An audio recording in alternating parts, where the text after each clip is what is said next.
Shout out to today's sponsor, and today's episode is proudly sponsored by our King's Competitions. Folks, welcome to Mentality Monsters. We've got an episode of Conflict Conversations on here today. Our guest has lived through an extraordinary life, has lived through tragic experiences, and you've pushed on through your life with faith and inspiration, and you've wanted to try to make the world a better place than what you were kind of born into, and what you've experienced through your experience as well, that you are trying to make the world a better place.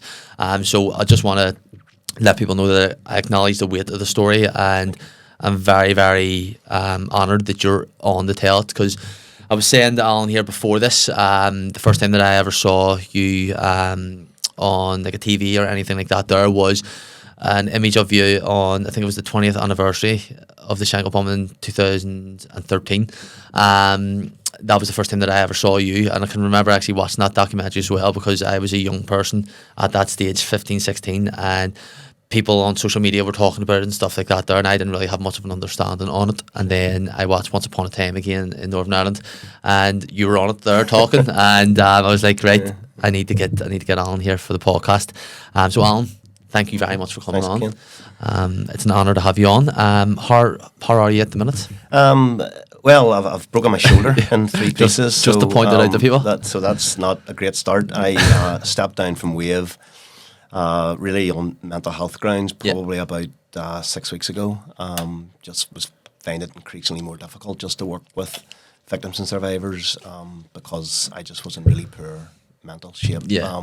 Really, I think all the years of campaigning and working for peace and reconciliation and had just taken its toll on me, to be honest with you. And I don't think that during those years I was probably looking after myself as best as I could have been. So I've been in therapy on and off really for the past 30 years, but as I say, the last two and a bit years have been really, really, really, really difficult. You know? Can I ask what, if you can understand why it's catching up on you now? Do you think that you were going through kind of a stage where you were like...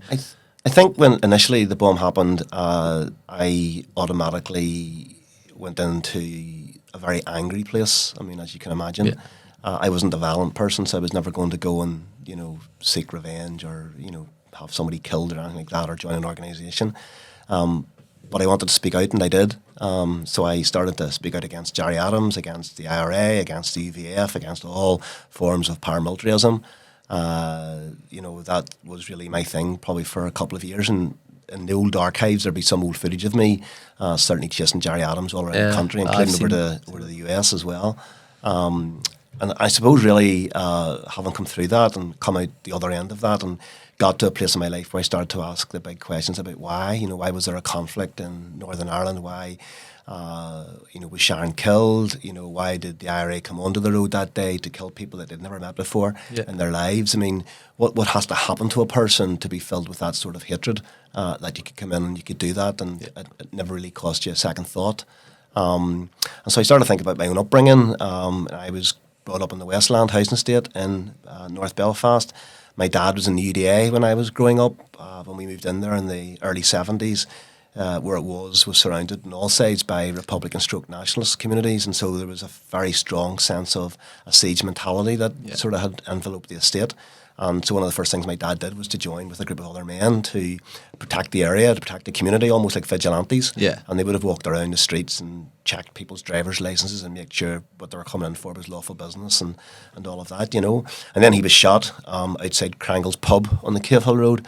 The UDA were having a meeting in that pub that particular night. And would that be like Ben Monaghan? It's Ben Monaghan now, yeah. So my dad was on duty that night. When I say on duty, what I mean by that is he was standing outside the door with another guy, and they were protecting the UDA men that were in the meeting. And the IRA must have got wind that there was a meeting taking place, went down the road and just opened fire, and he was shot in the leg. So the Troubles was something that I've always known. I can remember playing football out the back square one sunny afternoon, not sure what day of the week it was now, but shots rang out, and we went down to and it was the first dead body I ever seen. Two UDR men were shot just at the bottom of the street, and I could see them yet just lying on the ground with the blood just pumping from their from their faces, you know. So What age were you? I would have been probably about 9 or 10 at that age, you know. So really living in Northern Ireland, I mean, our lives were not normal, you know. And I can remember, Caine, you're probably too young to remember, going into Belfast, and there was a ring of steel right around the city centre. You know, you couldn't have got into the city without being searched, and you know, so that whole paramilitary terrorist threat was very, very strong in the community. And you know, and as a result of that, you just lived your life accordingly. And you know, I think it's looking back now as an adult when I realised just how abnormal it was. But at the time, it was normal. It was your normality. And I think, you know, there's a great tragedy in that when you live in an area that has known conflict, because you know, if you ever get to a place where that conflict is part of your lived normality and you just accept that it's there, you're unlikely to do anything about it to try to bring it to an end, you know, and you start to become complacent about it. So I remember in the early 70s listening as a child on the news to the latest atrocity, you know, people being killed, murdered, bombs going off. And I mean, those things, even as a child, shocked you. I mean, they really did. I can remember going to bed at night and hearing my parents talk and how alarmed they were. But by the time we moved into the 80s and the 90s, those things had stopped shocking us. You know, we just got used to the fact that there was a conflict, that there was going to be people killed in that conflict. Whether it be through, you know, punishment beatings or sectarian attacks or bomb scares on the security forces or whatever, you know, you just knew there was so many horrible things were happening. But as long as it didn't come to your door, then you just get on with your life and you never really give it a second thought, I guess. Yeah. And I think that complacency actually became quite dangerous after a while. And I have said this repeatedly, and I will say it again. I believe it was complacency that actually played a part in the Shankill Bomb, in the sense that my father-in-law bought the shop on the Shankill Road in Belfast in the sort of mid-80s. It was directly below where the UDA had their headquarters, so it was always going to be a target for the IRA. But nobody took him to the side and said, "Look, Desmond, where you're thinking of, you know, buying this shop and opening a business, it's in a really, really bad place because someday the IRA are going to come onto the Shankill Road. They're going to want to kill the UDA men, and your shop is going to be in the direct line of fire." Nobody took him to the side to have that conversation with him. Not anybody from the family, not anybody from his friendship circle, not anybody from the community. And so he bought the shop. He traded there for a good number of years. And then on the 23rd of October 1993, his luck ran out when the IRA did come onto the road to kill UDA men that were supposedly having a meeting up the stairs, left a bomb in the counter and killed him, my wife, and 8 other people, including the Shankill bomber himself. There's a lot of questions. There's so many questions I've got just from what you've said there. I'll just kind of just start off with my question, and just in terms of still in your upbringing, because I want to discuss, Sure. like obviously, I want to discuss the events of the 23rd of October and the aftermath. I want to also discuss what life was like for you and Sharon, yourself as a married couple with a child, just trying to bring your way through the troubles and just trying to get through as safety as possible. Mental health is a big thing, which I do want to discuss, especially not just because people of my generation suffer from it an awful lot. People from the generations that have lived through the troubles, and I mean, you're 8 or 9 years of age, and you're seeing 2 men lying dead. People nowadays, like if you go to the likes of London or Coventry or Bristol, if you say that there, and like an 8 or 9 year old be seeing dead people on the ground, I think people would be outraged. Especially, again, that's something which I would like to go into as well. If you think if this was happening on the mainland, how long it would be tolerated for and stuff like that there. But I want to start off just with your upbringing. The Westland, I know the Westland well. I would walk through it to go to St Patrick's College. Okay. It was the shortcut way, but it was the more dangerous way. St Patrick's Barnegat? Yeah, okay. Yeah, Barney. So I have a lot of experiences about Barney because I went to primary school in Skagganeel Primary School, which is just around the corner from Barney. And the boys from Barney used to come up and used to throw bottles and stones and stuff into our playground. These are children. I mean, these were like probably first, second, third year students throwing bottles and bricks and what have you into the playground because of the school that I went to. So it was a crazy world, you know. But can I say this as well? I mean, Caine, obviously, I've just met you today for the first time, and really just honoured to be here, especially because you're the son of a very dear friend from many, many, many years ago, your dad, Pat. I remember Pat coming into the Salt Shaker when I was there as a young person, and my first time really mixing with Roman Catholics. and a very fond memories of your dad and also of your uncle Josie and all the guys that used to come in and out of there, you know. So my upbringing has been quite checkered in some respects. I mean, yes, traditional unionists, yes, traditionally loyalists, collecting for the bonfire, walking on the 12th of July in the junior Orange Order, you know, going out in gangs at night and rioting with Catholics that lived around about. And then having this, you know, like transformation, religious transformation, and becoming a Christian and starting to get involved with the church and the 174 Trust, which is where I met your dad. And so life really had come full circle in that sense, you know. And for me, even as a young person going along to the Salt Shaker, I mean, my job there as being part of that team working in the Salt Shaker were to convert the locals into becoming Christians. You know, we wanted them not like we wanted them to be good Protestant Christians, not Catholic Christians, because as far as I was concerned, at that time, I wouldn't have believed that you could be a Christian and be a Catholic. You know, that's what was told to me whenever I was going to church and going to Sunday school and stuff like this. So we really wanted to convert these young people into being Protestant Christians. But after a number of years there and working with the likes of Jim Corey and others, you know, that came in and out of the Salt Shaker, I heard a version of Irish history that I had never heard before. And to be honest with you, it shocked me. I didn't believe that it was true, you know, but the more I looked into it and the more I talked about it and discussed it, I realised that, you know, a young Catholic living in the New Lodge had a very different experience than me, a young Protestant living a mile up the road in the Westlands, certainly in terms of how we viewed the British Army, in terms of how we viewed the police, and in terms of how we viewed even politics here, you know. So I kind of have known, I suppose, both stories, you know, both from a young person growing up as a loyalist in the Westland housing estate, but also then, you know, a wee bit older in my late teenage years working as a volunteer youth worker in the New Lodge. What age? See, that's actually when I was saying to my dad that I was asking to get John. He was just like, no, like I remember him from, and I was like, what? Like he was a teenager. You're considerably taller than he is, can I say? 100%. But he's got a better hairline, so I'll have to point that out to him. But again, for myself, my fiance Gemma is a Christian. She's kind of opened my eyes in terms of Christianity. That's why I've got the Bible here beside me, and I'm exploring my faith when it comes to that there. And it's something which I really want to, because something which I like to talk about now as much as I can. It's something which further on in the episode, I would like to discuss more. But what kind of drove that? Like obviously, you're growing up in the Westland. I know that the Westland is surrounded on all four sides really by the Cave Hill. You've got the Antrim Road, you've got the Cave Hill Road, you've got the Old Park in Ardoyne. So you're kind of surrounded in the Cliftonville. You're surrounded on all sides, and it would be so easily for a young person to fall into the siege mentality of we're the only ones here to defend our area, no one else is going to do it. We've got no support, because North Belfast is not like West Belfast, where the Shankill, you've got Long Shankill Road, but you've got the falls on this side, where North Belfast, you've got Ballyston, then you've got the Cliftonville, you've got Westland, you've got the Antrim Road, Ardoyne. It's all like, you can go from one street to the other and you're in a different area.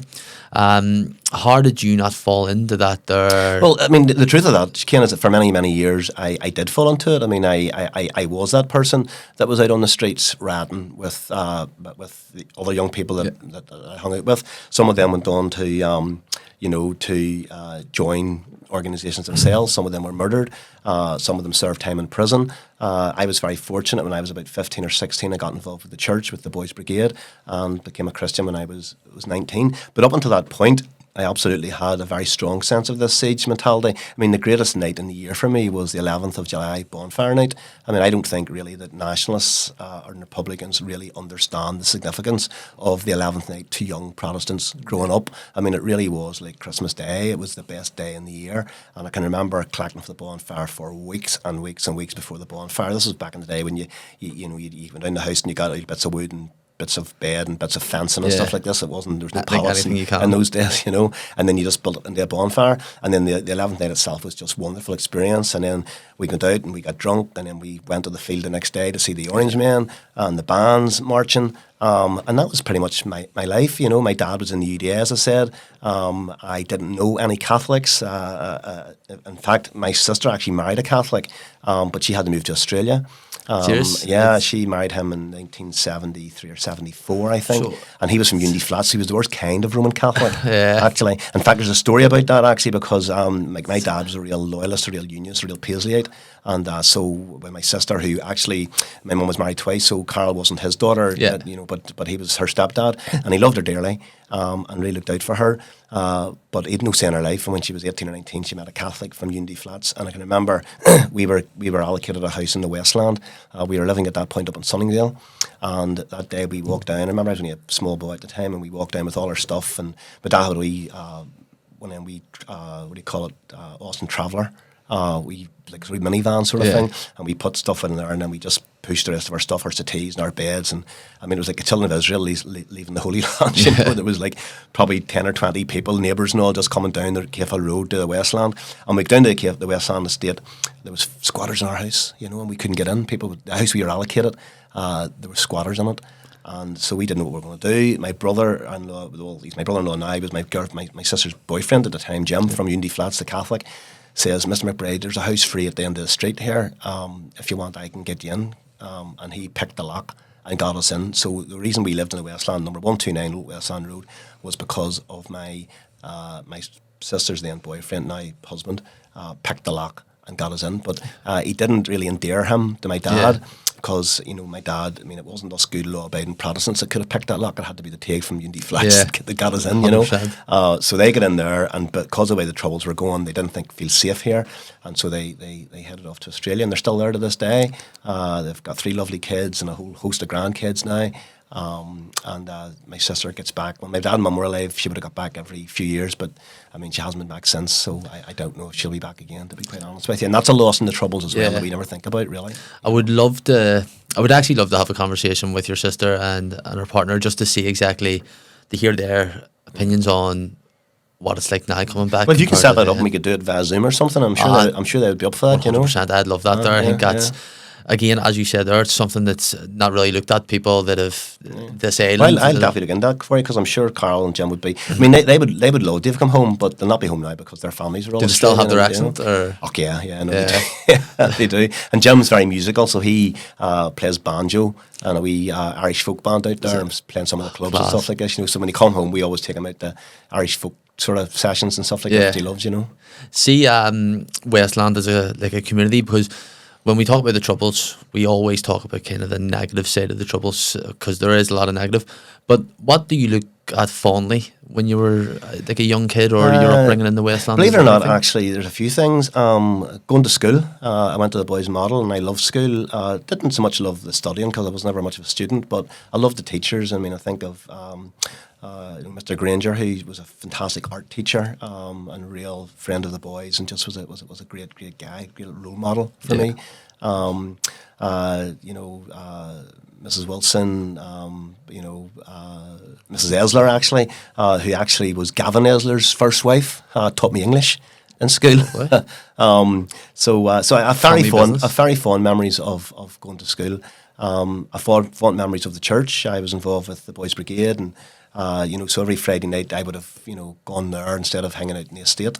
But even hanging out in the estate was pretty cool as well. You know, I remember playing, you know, kick a tin and you know, hunts and stuff like this. You know, street games that you kind of did. You know, catchy kissy, which was a particular favourite of my own. You know, you kind of used to run after girls and cats and snug. This was when I was about 11 or 12. You know, but then as we got older, and I suppose street games just kind of lost their allure a little bit, and we discovered then that there were Catholics out there, and that they weren't like us, and you know, anybody that wasn't like us, you know, we had to go out and we had to fight, and we were listening to a lot of rhetoric as well in the estate.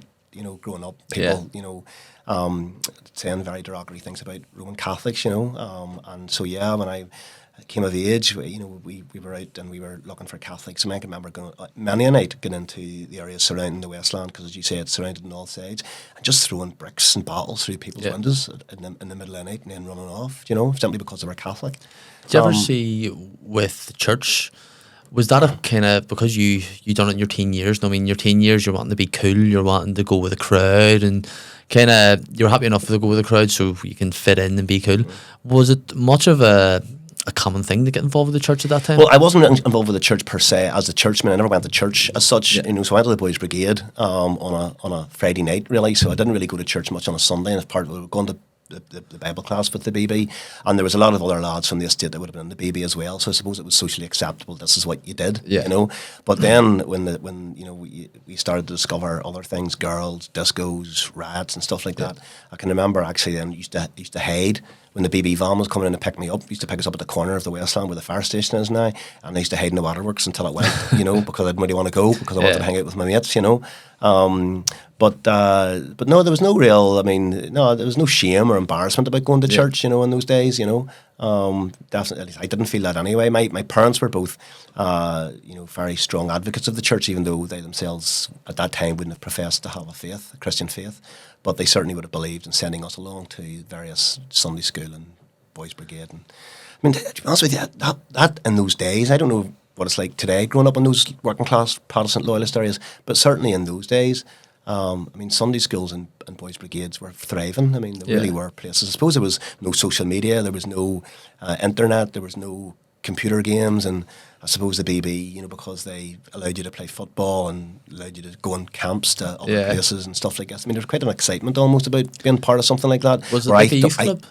Kind of like a youth club, yeah. But I think there's too much competition today now so I don't know how modern day companies actually cope with all the other attractions that are out there for young people, I think especially nowadays the funding aspect, I think a lot of places are dictated by the funding which they do receive. And like a highlight of our year would have been getting to camp down in Portrush or somewhere like that. Yeah. Where nowadays kids, like if they didn't get to Spain or somewhere on the continent, they're hard done by, Yeah. But like I didn't. My first flight out of Northern Ireland was just about 3 months before Sharon was killed. Actually, and I was 28, so that was the first time I was on a flight. Where did you just go? My granddaughter is now 3 years old, and she's been on 2 or 3 flights. Just, That's like, fair play to. I know this is not their fault, 100%.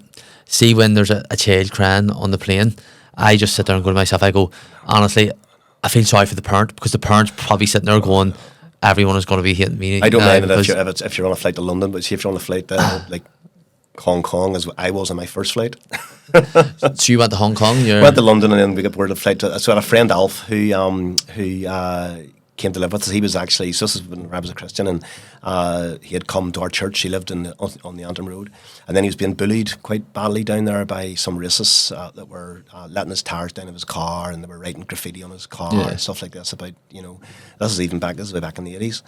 So Alf, I just said to him, look, Alf, come on and live with me and Sharon for a while until you get yourself sorted and get a new house. So he came and he stayed for about 3 months, and I can remember actually my wife, he would come home, so he worked in the Chinese takeaways to very, very late at night or very early in the morning actually, and then he'd come home, and if he wanted to talk to me, because I would get up the next morning to go to work, he would have stuck a post-it or a thing taped to my door.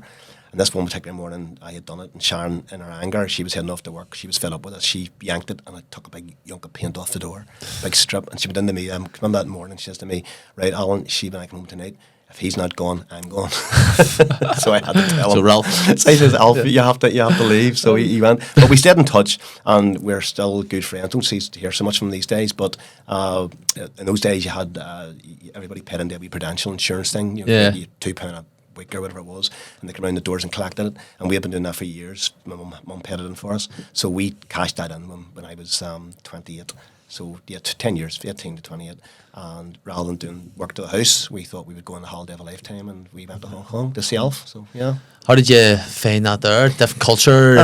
Yes, so it was very different. I can remember Zoe had really blonde hair, and out there, because where Alf had us, he worked in housing out there. That's what he studied here, and he's a real cheapskate as well, so he didn't get us put up in anywhere fancy. Yeah. So he got us put up in this wee place called Fan Ling, which is just about probably quite close to the Chinese border, in a little Chinese community. Yeah. So we were the only white people there, and like I know now what it's like if you're here and you've got different coloured skin, of how intimidating that can be. Because I'll tell you, when you're walking around the streets of Fan Ling and you're the only white people there and everybody else is Chinese, you don't speak the language, you can't eat the food, and Zoe was being picked up all the time by people just wanting selfies with her because of her really blonde hair, So including actually, we went over to the border into China, and we've got 2 of the red soldiers or the Red Army that actually picked her up, and they have an old photograph in the house of 2 red army soldiers with Zoe in their arms because she just beautiful blonde hair, you That's know. class. Yeah. Was Hong Kong still part of the British Empire at It that was, stage? yeah, it was very much so at that part, and there was very clearly a different.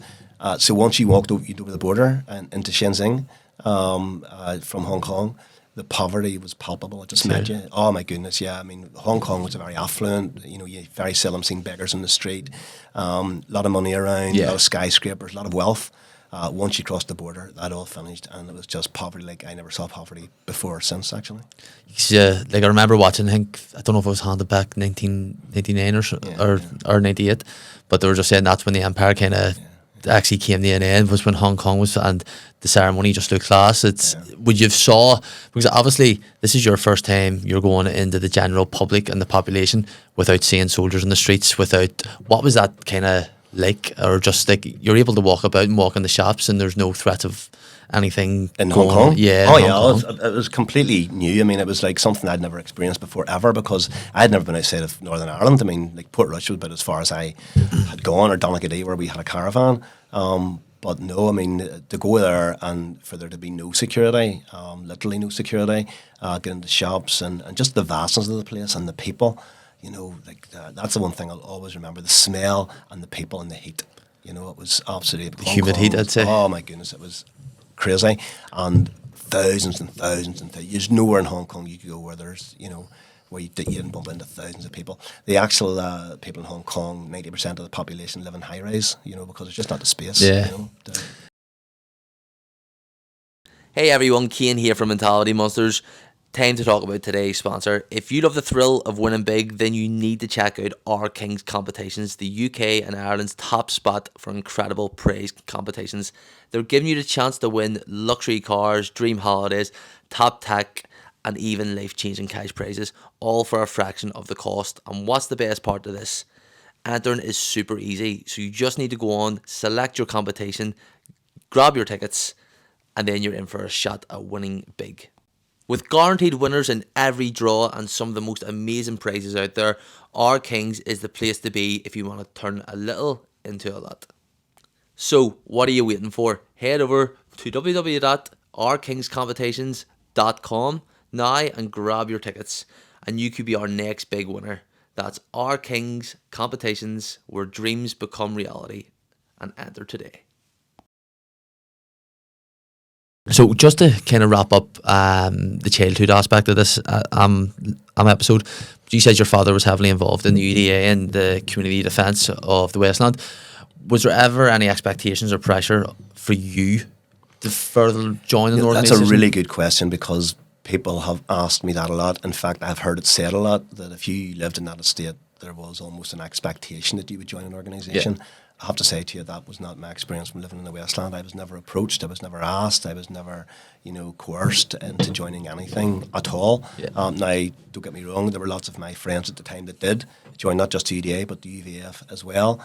But as I say, that was when they were about 15 or 16. At that stage, I joined the church and got involved with the Boys Brigade, and so I didn't really, that whole road to paramilitarism was something that I never chose to go down and never did go down. And then when the bomb happened, of course, I then started a campaign against paramilitarism, and I'm still against paramilitarism to this day, albeit I do have some sympathies for young people that get sucked into it and who ruin their lives, you know, by spending lengthy times in prison or doing things that they shouldn't have ordinarily done in any other, you know, normal society, but they did it here. It's definitely, there's a really good question which I am going to ask you just about that there, just when we do get down just to that there kind of like in the timeline.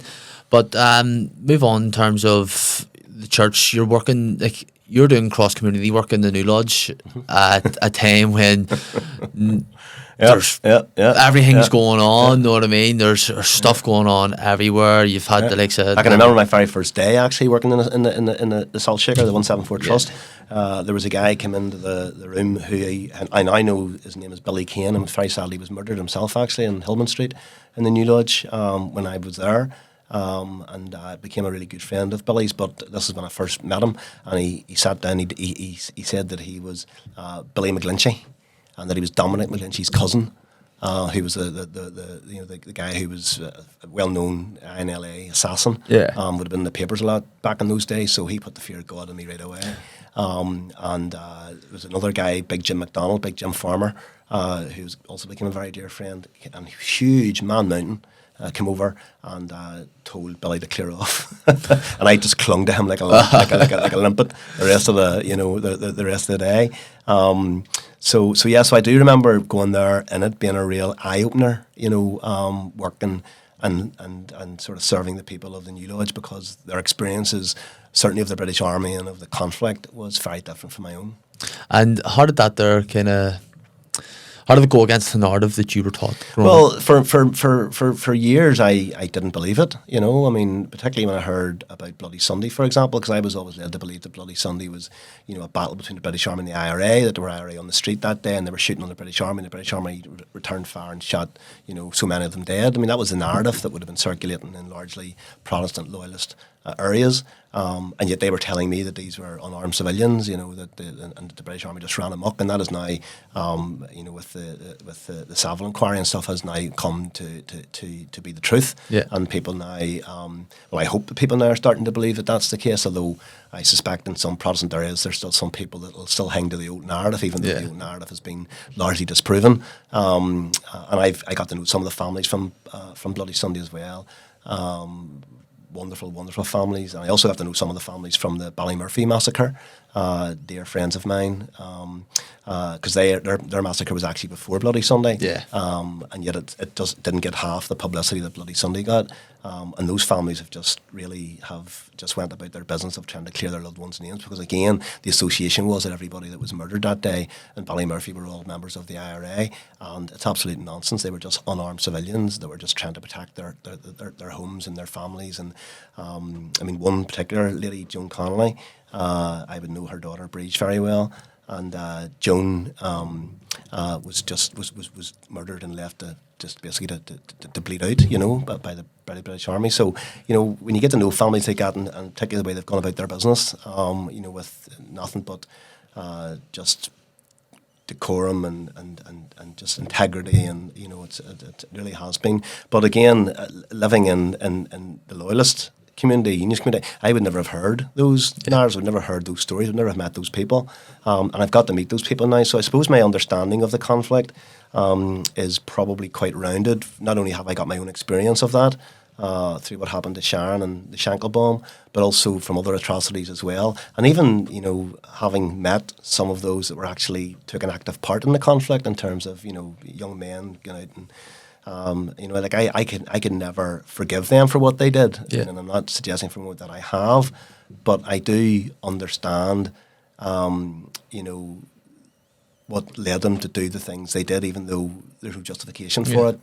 But if they had lived elsewhere in the UK and in a more peaceful, harmonious environment, they probably wouldn't have did or done the things that they went on to do, So I do understand that, and that doesn't mean that I've gone soft on terrorism. I haven't. I think it's a scourge, absolutely, and where it raises its ugly head, it has to be put down, of course. And we need for people to pursue their political objectives peacefully and democratically, and I absolutely support that.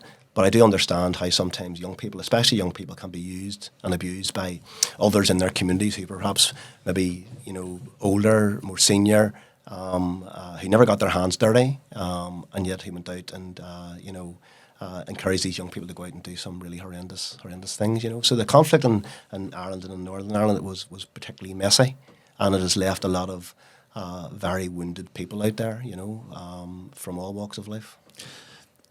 I was going to ask this later on, but I'm going to ask it now. Just from your experience, and you've worked with people that have victims and also like perpetrators, in terms of loyalists and Republican paramilitaries. You've worked with them.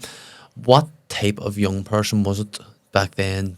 Was there a common denominator between a type of young person that would join the paramilitary? I mean, the bulk of my work, really, the last 30 years, have been with the Wave Trauma Centre, which I've been just exceptionally proud to work there. I mean, a fantastic organisation doing probably the best work on this island in regards to trauma and treating people with trauma, because they don't see religion, they don't see politics, they don't see division. They just treat the person, and I think that's that's as it should be. Led by a wonderful woman in Sandra Peak, who is supported by a wonderful board of people who have really got their hands dirty in terms of getting on with the work and making sure that victims and survivors are served. So the bulk of my work, it hasn't actually been with perpetrators as such. It has been with those who were left, without dads, without partners. That's been the bulk of my work. But some of the work has taken me into where, because we don't close the door to people that have got paramilitary pasts. I mean, obviously to come to WAVE, you have had to make sure that there's nobody currently involved in paramilitary activity, but just because you've had a paramilitary past doesn't necessarily mean that we won't support or help you. Now, obviously, we have to be very sensitive about how we do that work, and we can't run the risk of bringing, perpetrators and victims together because of the hurt that would cause, and so that's very, very carefully managed and very carefully choreographed to make sure that those incidents don't happen. But I have, throughout my 30 years, whether it be at conferences or other things, got to know some people that got involved in the conflict. And to be quite honest with you, it's often been told to me whenever Sharon was killed, people in my community, even my own family, were basically saying, look, they're just bad, evil, twisted people, and I wish they would all just go away and kill each other and leave us all alone. This place would be a wonderful wee place. And the truth of the matter is that this wouldn't be a wonderful wee place, because the people that I have met were not cold-blooded psychopathic killers, of course there's something cold-blooded and almost psychopathic about walking into a shop and leaving a bomb on the counter and killing people that you'd never met before in your entire life. I mean, it's certainly not normal that any young person could do the like of that. But to describe them as cold-blooded psychopathic killers just defies what I have come to know when I've got to know some people, because these people were uncles and aunts and mothers and brothers and fathers, and, they had desires and loves and woes like everybody else had. Yes, they did some really unkind and unpleasant things, and as a result of that, they deserve to be punished, and I will never go soft on that. But they were ordinary people. They were ordinary people transformed by the society in which they lived. And for that, whilst they have to take personal responsibility for the things they got involved in, I think as a society we also have to take some responsibility for the kind of messages that we sent out to people. I mean, I can remember I became a Christian, Caine, when I was about 19, and I can remember the guy that brought me to church was a BB officer, Boys Brigade officer, and after I become a Christian, it was the big metropolitan church down there in Whitewell, and he brought me then to his... It's big church. He brought me to his Bible study, and they were studying at that time the book of Revelation, chapter 17, where it talks about the whore of Babylon and it talks about the Antichrist. And this guy was convinced that the Pope was the Antichrist and the whore of Babylon was the Roman Catholic Church. So even as a young Christian, when I was 19 years old, my first teaching was very sectarian in that sense, So, and as a result of that, actually, that was one of the reasons why I went and joined the 174 Trust, the Salt Shaker, because I wanted to save the young Roman Catholics, not just from a life of sin, but from their own church, the Roman Catholic Church. So I was extremely misguided young person back then. But I think it just goes to show you just that every facet almost of our society, of our democracy, was sectarian. The churches were sectarian, the schools were sectarian. I mean, I went to the boys' model school, and I knew that there were teachers who went to our school who were openly in support of loyalist paramilitaries. Some of them even wore, paramilitary badges on the reverse of their lapel in school. And we had kids that had gone to school and had gone on to join UVF and UDA, and they would have been, these teachers would have been in support of them, So sectarianism was absolutely everywhere in our society. It was in our families, it was in our churches, it was in our communities, it was in our schools. And it's very, very difficult in that scenario that you would avoid, having something to do with the conflict. I was quite fortunate when I was about 15, I joined the Boys Brigade.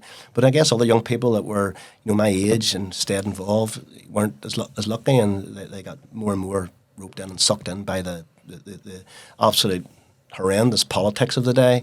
And they went out, and yes, on the 23rd of October 1993, they thought they could come into the shop and kill people that they'd never met in their lives before. So the question I have is not that these people were cold-blooded psychopathic killers. I don't believe they were. But what could have happened to a person, that young person growing up in the Ardoyne as they did? What messages had they have to listen to? What, influences were brought upon them as young people that when they were in their late teens, early 20s, they could go in and just kill people they never met before in their entire life. I mean, what has to happen in a society for that to have taken place? See, with everyone that you've spoke to and people that you mightn't have worked with through Wave, but just as we have spoke before, in Edinburgh, you were sitting with two former paramilitaries and you were speaking. Do you see, in the long run, does it catch up with them? Do they feel regret? I think it can do, and it's, but a bit like victims and survivors, you can't look at perpetrators and paramilitaries and tar them all with one brush and sort of say that they all think and feel the same. They don't. There's some of them feel remorse. There's absolutely no doubt about that, and I've met several of those who are really regretful of getting involved and having gotten involved, and really their lives now are just one of regret and remorse. There are others who I think probably are also remorseful, but would never bring themselves to show it or to acknowledge it, because for them they kind of hide behind the mask that they were soldiers fighting a war, and that yes, some of the things that happened in that war were horrible, but it was necessary because they had to stand up and protect their communities or defend their country or whatever. And there are others that I think probably would have been villains and would have been, criminals, no matter what happened. There was just that, and they kind of used the conflict as a very convenient cloak of disguise, and you can see that today when the Troubles are now over, going on 30 years, and yet you still have, particularly in loyalist areas, loyalist paramilitaries that are still involved in prostitution, racketeering, drug smuggling, I mean, you name it, so these are people that I don't think ever had a political thought in their heads ever, and their only thoughts really were were just for self-gratification and trying to, get as much money and as much prominence as I could. So there was so in answer to your question, there isn't any one particular type of person that has been through the conflict. That said, I think I've met very few that would want to do it all over again. I think that they're glad that the conflict has come to an end, and I suppose now the focus ought to be on healing. I certainly know that's where the Wave Trauma Centre puts its emphasis, and we've never gone out to campaign politically or on anything like that. I mean, we've only ever been concerned about helping and healing the individual. And I know myself because, I mean, what happened to me happened 32 years ago. So it's a long time ago. Yeah. And yet I know that I'm still very strongly feeling the effects of what happened that day right now, presently, currently. I mean, there are some mornings when I just don't want to get out of bed. My daughter is now of a similar stage in life that Sharon was in when she was killed, and she has her own wee daughter now, Lila, my granddaughter, who I love to bits. And spending time with them is just fantastic, but it's also bittersweet because I always come away and I never fail to remember, the life that we had as well. Yeah. And it's not that I think that's going to happen to them again. I don't think it will, but it's just, that sense of hurt that what has been denied me. I've probably self-medicated in ways which are not particularly helpful through alcohol and prescription medication. I have sleepless nights still. I have sweats. I still feel very uncomfortable going onto the Shankill Road. At times I'm still seething with anger, and these are things that I thought I had left behind a long time ago. But there are days when I just don't really know that I'm coping particularly well, and I don't want to be a burden on my daughter, and let her know all of that. And I'm glad that I do have a lot of friends and a lot of support, and that's been great. But the conflict has taken a very heavy toll on people, and just because you see somebody like me out there in the public eye, as I was, doing my bit for peace, and I mean, I've got a lot of credit for that, and that's always lovely to hear, of course. But they don't see the Alan McBride that goes home at the end of the night and drinks himself silly, or that can't sleep, that wakes up in the middle of the night with a cold sweat, or that has a nightmare of of what went on that day. Because I can still remember to this day the smell of burning. I can still smell it almost, Caine, and because I remember that night after the bomb, I was driving up the Limestone Road on the way home from the hospital, and I actually drove over a large polythene sheet that was lying on the ground, and it attached itself to the underside of my car. And so for days and months after, this burning sensation never left the car, and I can still smell the burning, and I still think this day takes me back to that day and what happened. I choose to believe that we're in better times today. Yeah. It gives me a lot of pleasure to see Michelle O'Neill and Emma Little Pengelly being together and running the country the way I think the country should be run. I'm horrified and shocked and saddened that it has taken us that long to do that. And I long for the day when genuinely, Catholics and Protestants, loyalists and unionists, Republicans and nationalists can sit down and genuinely start to share this piece of earth together. Can you remember the first time that you ever saw Sharon? Ever? Yeah, absolutely. I had noticed her actually whenever I was before I became a Christian, actually in the Boys Brigade, because she was in the Anchor Boys. She was the leader in charge of the Anchor Boys. And then I became a Christian. And was she from the Westland too as well? No, she's not. She's from Manor Street, actually. She lived on the Catholic side of Manor Street as well. So that's another story. But yeah, so I met her at church, and then when I became a Christian, I was used to going out with my cousin John, whom I love dearly, to the King Arthur, Rick's nightclub, or you probably remember these places, the Abercorn and places like that. But before my time. But before your time. And I used to go to these places, and then when I became a Christian back in the day, I would have believed that Christians shouldn't drink. Now I enjoy we drink now, so I do, and I've still got my Christian faith. But back in the day, I would have been very much believed in total abstinence. Yeah. So I stopped drinking, and I started, and I didn't know what to do with myself, and then I got invited to come along to Youth Club one night in the church, and I met Sharon there proper, even though I'd noticed her before. And so it was 2 weeks of Christian, and then I asked her out, and she agreed to go out with me. And then the following week, she was going with the whole crowd of her friends to Ibiza. And she sent me a little letter, which I still have actually. And when she died, I actually had the letter framed, surrounded with a little montage of photographs. And I've actually let Zoe see that letter recently, because she wrote that to me when she was 23. So it gives you an insight of what her mum would have been like when she was, around Zoe's age. And I still have the letter actually. So she was the love of my life. I didn't get to be with her as long as I would have ideally liked to have been with her, and she was the kind of person as well, because we both worked in youth work and in community work, and like if she had seen one of those bombers, lying down in the street, she'd have given them assistance, she'd have given them help, she'd have given them aid, and just to think that those guys walked into the shop that day, and she would have spoken to them. I know she would have done, because Sharon's mum had stepped out to buy a pint of milk. And she was walking up to Shankill Bomb in the Bomb off. So it was only Sharon and her dad in the shop at the time. And her dad never served customers. He just never served customers. He's always out the back boiling beetroots or, getting the kippers ready or something like that. So she would have been the only person in the shop. And she would have come in and she would say, "Hello, can I help you, please?" And they would have looked at her and known what they were about to do. And then just let that bomb go off. It's so callous. And it has taken me quite a while, if ever, to get my head around just how callous that could be, and still to have the attitude that these guys are not cold-blooded psychopathic killers, that they're actually young people who are misguided. I still believe that to be the case as a youth worker.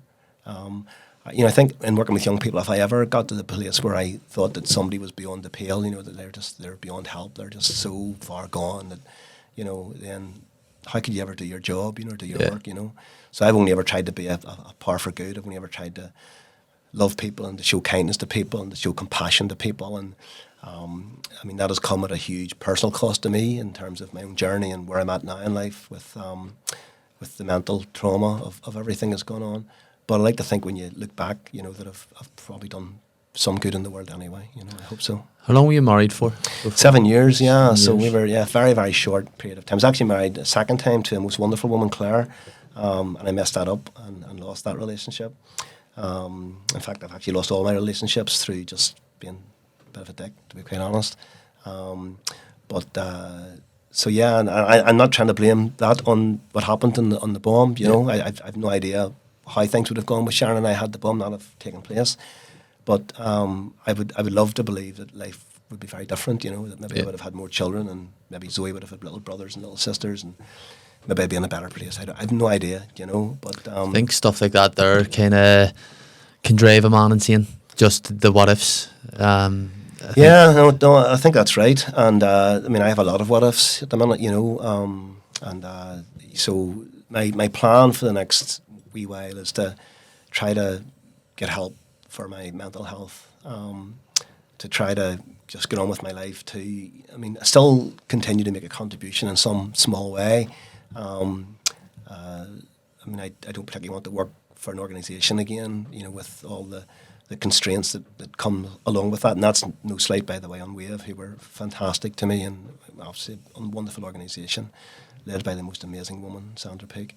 But my days there are done, they're over, and I think I just need now to really, what I want to do going forward is to spend some time with my family, my little granddaughter especially, and my daughter and her husband, wonderful man, Neil. I would like to do some work. I work in a wee bar, which I love, working for Willie Jack and working for in Hearth in East Belfast, 2 wonderful bars. I want to do a bit more of that, and just just do a bit of casual work, maybe a bit of security work. I've got my SIA license, so be able to do that. I'm not the particularly toughest doorman. In fact, the very first night I was on duty, actually, I was working the door at the Harp bar, and a woman came up and says to me, "You a bouncer?" And I says, "Well, I'm a door person." She says to me, "You don't look tough enough to be a bouncer." And I says, "Well," the cheek. He says, "What do you mean? You don't need to be tough to be a doorman." He says, "Well, if there's something was to kick off the night, how could we know that you would keep us safe?" So I'm not particularly, I'm not a particularly gifted doorman. I'm good with people generally, and I have a lot of love in my heart and a lot of kindness, and I hope that's enough to maybe see me through the next coming years. And I really do want this place to be so much better than the place that I grew up in and lived in. And if I can play my part in doing that, then I absolutely will. Whether that be as a bar person or as a security guard or just as a volunteer working for in some capacity, I've done the door myself for a few years. Younger, I was 20 to 24. You look pretty fit. You've got your muscles in your biceps. If you can sort of see me, I am not that strong. And now even with one wing, I know. I'm glad you pointed that out at the very start, because people, I'm probably would have been sitting there going, "Why has he got one arm there?" See, for kind of the build up to what happened, is the day itself very vivid? Can you remember much of the day? Oh, the day itself? No.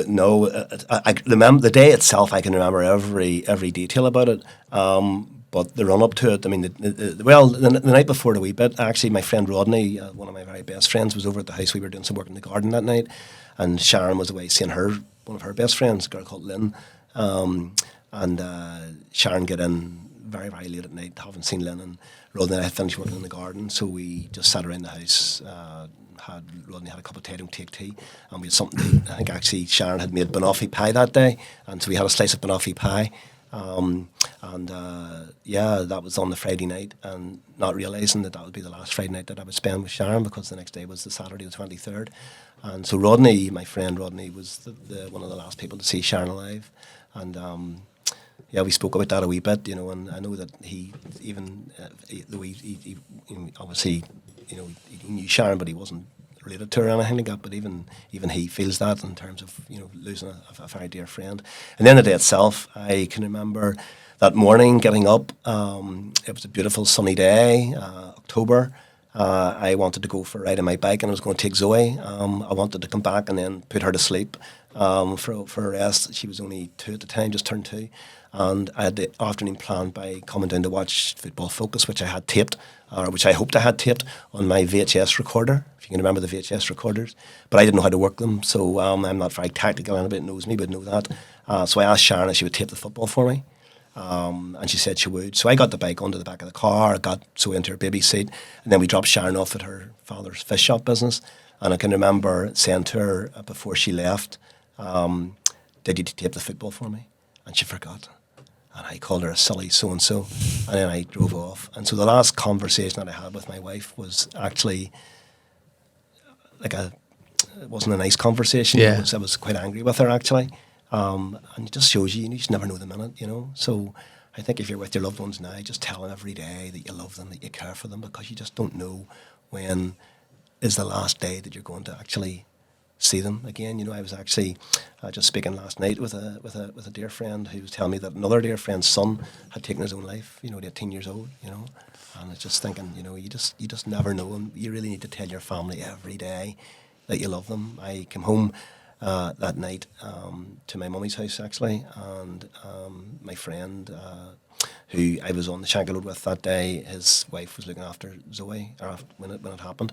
So she brought Zoe down and we stayed in the house that night, Mum's house. And I woke up in the middle of the night feeling really, just couldn't sleep, and Zoe had a runny nose and was coughing and spluttering. So I lifted her and brought her in beside my mum and dad, and I said, look, I'm going to need to go out and get a bit of fresh air for a bit. And I actually ended up walking, believe it or not, through Ardoyne, where I'd never have been before. And I don't know whether, I knew that Thomas Beggy lived there, and I don't know whether I was wanting to run into him or his family or something like that. This was like probably 4 o'clock, 5 o'clock in the morning, pissing rain.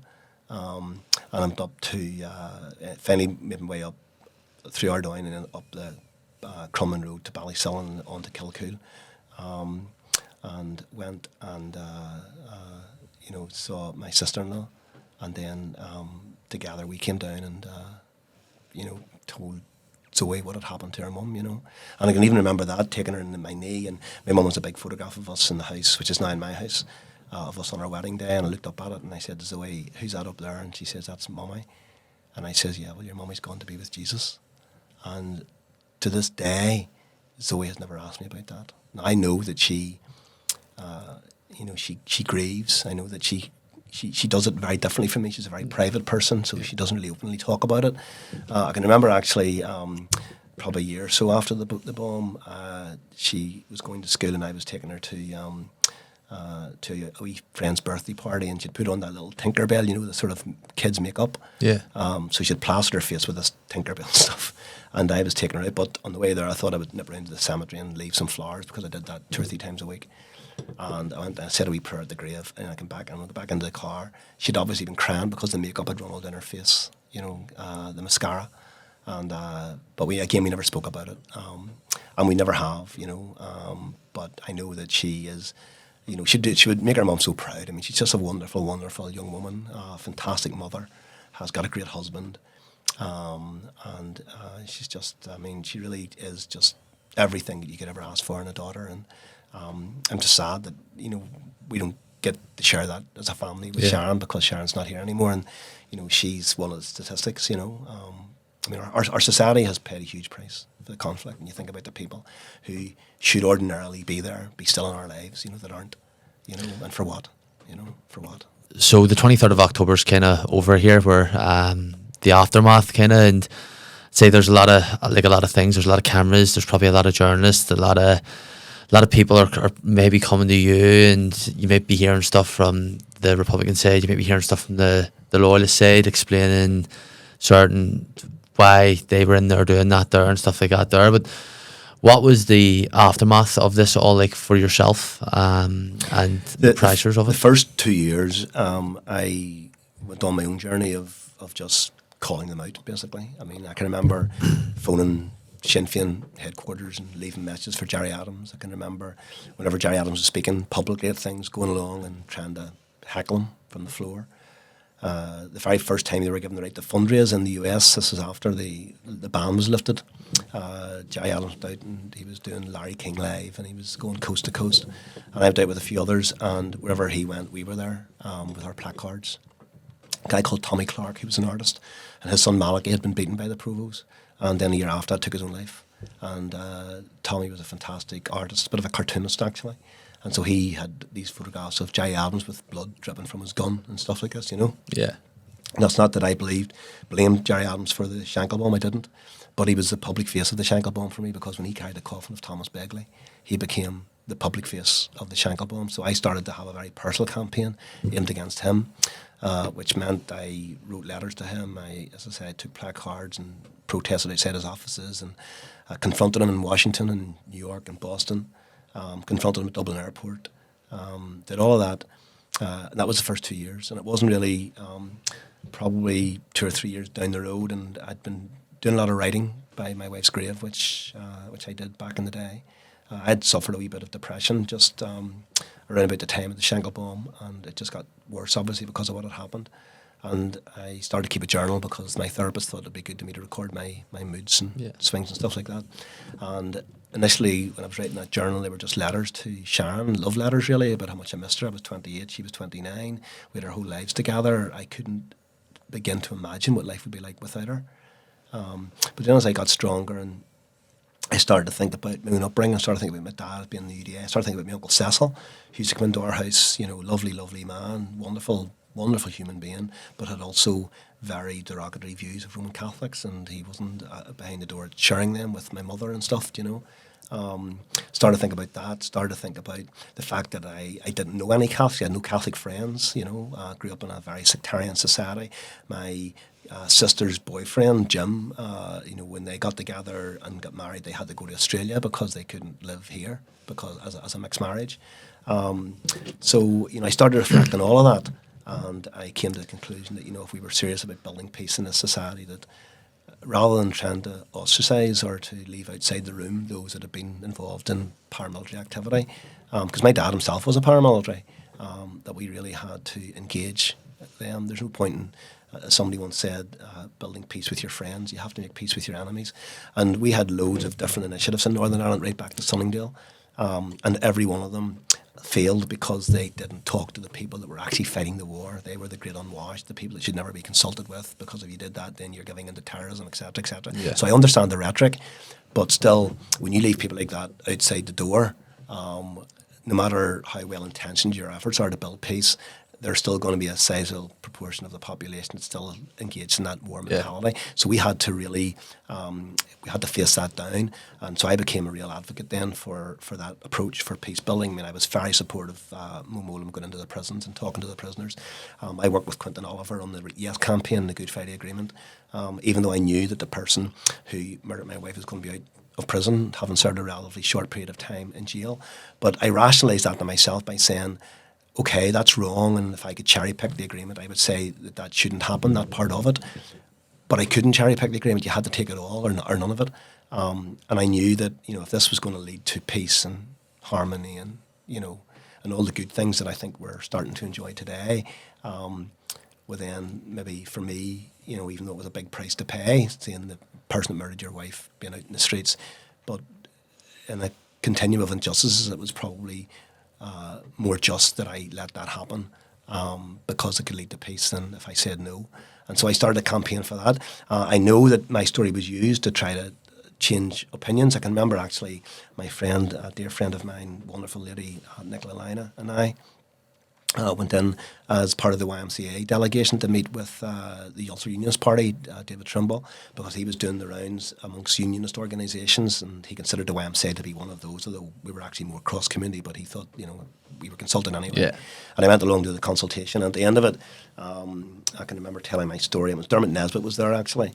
And I actually met Dermot in an airport just a few years ago, and he remembered me, and he came over to me and he said to me, and a story that I'd never heard before actually, he says, that day when you left, that David Trimble was late coming to the meeting and he came in at the very end, and he says the party officers met around the table when you had left, and I remember saying to David that day, look, if Alan McBride can say yes, if Alan McBride can say you must go along with this, you must, you must sign up to this agreement, within who are we to say no?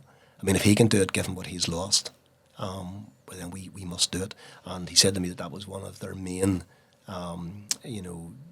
sort of arguments and things that they'd listened to that actually finally encouraged him to go in and to actually, to say yes to the Good Friday Agreement and to campaign for it, for a yes vote. And I'm glad that we did that. I'm glad that the vote was the majority, it was a 70-odd% majority. I don't know if it would be like that today, to be quite honest with you. I think we've gone back a wee bit, and we've never got away from the bogeyman. Initially, it was Ian Paisley and the DUP, who did none of the heavy lifting, but now they're in the ascendancy, and I mean, I wish them well. I hope that they, I certainly hope that Emma Pengelly makes a better fist of it than Arlene Foster ever did. And I hope that Michelle O'Neill, the both of them, I hope that they can work in a way which is showing tolerance and kindness and mutual respect. I hope that's the way we can go forward with our politics here, because I think it sends out a good message to the community. But we now have the bogeyman of Jim Allister and his ilk, and others, keyboard warriors, people who weren't born at the time of the Good Friday Agreement, who are actively campaigning for, for it to go back to the way it was. And I mean, my goodness, if they had been born during those years, if they had lived my life, if they had lived through those dark days of conflict, there's nobody would want to go back to there. There's nobody who would want to take us back. I mean, the way forward has to be around mutual respect and understanding and tolerance, and we have to allow the constitutional question around the United Ireland to be sorted out by the ballot box, and really what we need to do is, as unionists, is they need to be out there arguing and persuading and campaigning about the benefits of staying in the union, and for the same token, Republicans and nationalists need to be out there saying, no, look, they need to show us, me as a unionist and as a loyalist. I mean, I still am a unionist, even though I'm a member of the Alliance Party. I haven't voted unionism for years because of really the very narrow-minded type of politics they represent. But I still hold the union very, very dear to me. I do see great benefits in being part of the union, and I think it's up for us to go out and make that case, but equally for those who want the United Ireland to tell me how they would accommodate my unionism within an All-Ireland. That's the message that I want to hear, because that's depending where I place my vote. I'm what you would refer to as an economic unionist. I believe that our economics probably is best served being within that bigger union. I'm certainly not a flag carrying, sort of coat trailing kind of unionist that believes in the empire and all that nonsense. But I do believe that our best interests are probably served being united with our fellow countrymen right across it. I mean, I would love to see, actually, rather than there being United Ireland, I'd love to see there been a whole United Kingdom of Ireland, Scotland, Wales and England, that we could really stand together as four independent states, but to come together because we've got a lot of mutual interests and mutual things, I mean, and that, even like when I'm watching football or sporting World Cup and all, I mean, I would always go to the Republic before I go to England because I have more of an affinity with people who live in the Irish Republic than I have with people who live in England, so I have a real strong sense of my Irishness, but I do see us still probably being best served staying within the union, So I don't even know what your question was, by the way. I'm just waffling. But, just to go back on what you said there, because again, when you talk so fluidly, and then I'm just trying to check questions in my head going, right, I need to touch on this, I need to touch on this, I need to touch on this. So I try to keep a list of them in my head, which is easier said than done. But you were speaking about there, you were very active in the campaign of wanting the Good Friday Agreement, of yes. How hard was it for you to do that when you knew that parties would get it was unbelievably hard, to be quite honest with you. My dad, who was my role model in life, he was the perfect gentleman, and anybody that knew my dad would tell you the same. Just a lovely, lovely, lovely, lovely man. In all his ways, very gentle, very generous, very kind, looked after my mum so well, looked after us as a family so well. It was my rock, really, in many respects. In fact, I actually had the privilege of writing his memoirs just before he died. We realised that he was taking dementia, and so I wanted to get this stuff down. I've done a few books with we have, so I've got that skill set, and so we produced this book called A Word to the Wisest, which is, my dad used to say to me, and my brother, when he went over to the UDA club with my mum back in the day, he'd have called us together because he was the oldest, and he says, a word to the wisest is sufficient. And then he'd read the Red Act about what we had to do when he was away, to make sure we behaved and didn't misbehave and what have you. No, not that he know that he was no sooner out the door than we were into him as a can of cardboard export, sort of 9% proof stuff. And my brother used to get very, very drunk on one can, between the two of us, But my dad was a wonderful, wonderful man. But we disagreed when it came to politics. I was very much influenced by the politics of the Alliance Party and the politics of equality, the politics that really wanted to see people working together, that we could have our differences, we could have our misunderstandings, we could have our cultures and all of that, and what we had to do was to live in a society where all of those things could be respected and could be celebrated. And my dad, not that he disagreed with that, but he saw it very much through a Protestant unionist lens. I can remember actually having a conversation with him about the Good Friday game, because he voted no, and I said, Daddy, why did you vote no? And he said, he says, it's all one-way traffic. He says, they want everything and we're losing everything and they're getting everything. I says, Daddy, what are they getting that we don't have? And he says, he thought for a minute and he went, our police force. They've taken our police force off us. And I says, right, Daddy, do you not see what's wrong with what you just said there? What do you mean? He says, they've taken our police force office. We shouldn't have a police force. A police force should be there to serve the community, no matter whether you're a Catholic, Republican, nationalist, or a loyalist, unionist. I mean, the police force has to be the police force there, So the changes brought about the policing, I think, are for the good, and you shouldn't see it as a loss. And the fact that you see it as a loss would suggest to me that it was wrong and it had to be, it had to be corrected, But there's very, very little. There's nothing that you could say to me that Republicans have got that we don't have. And sometimes people would say, well, Sinn Féin are in the government, where's the loyalists, Well, that's not their fault. I mean, there was loyalist representatives put forward for both the PUP and the UDP, and they never got elected. That's politics. That's democracy. You've got to accept the result of the ballot box. What we have to campaign for now going forward is that our politics has to be exclusively peaceful. It is okay to be an Irish nationalist in this society. It's a very noble position to hold, to be to want the country to be unified. And I have lots of friends who are Irish nationalists. Some of my best friends are Irish nationalists, and I respect their viewpoint absolutely. And they need to put that viewpoint across. They need to argue for that, and they need to show us how they could accommodate, my unionism within an All Ireland. And for the same token, we have to do the same. If I believe in the union, then I have to go out and I have to vote for it. I have to stand up for it. I have to advocate for it. And I have to do it in a way which is showing people the strengths of being in the union. When I talk to most unionists these days, they almost describe or define their unionism because of what they're not. Not because of what they are. They find it very, very hard to articulate what it means to be a unionist, or to be a loyalist, other than the fact that they don't want a nationalist or a Republican about the place. And we need to change that. We need to have leaders that are prepared to stand up and argue for the union, but they're not getting caught up in the issues around the flag and all of that. Yeah. That's why when NI21 got off the ground, I was very excited. I almost was a convert. And then, of course, they imploded in the most spectacular of fashions, and that party is no more. But the thinking behind that party is still something that I would absolutely support and advocate for. Now, I find that in the Alliance Party, which is, I suppose, where I'm at politically these days, unashamedly a member of the Alliance Party, they have always wanted a very, strong and prosperous and equal Northern Ireland. I don't know what they will do when it comes to a border vote, if we ever get around to having one. I hope it'd be a vote of conscience between the party membership. But if we were ever,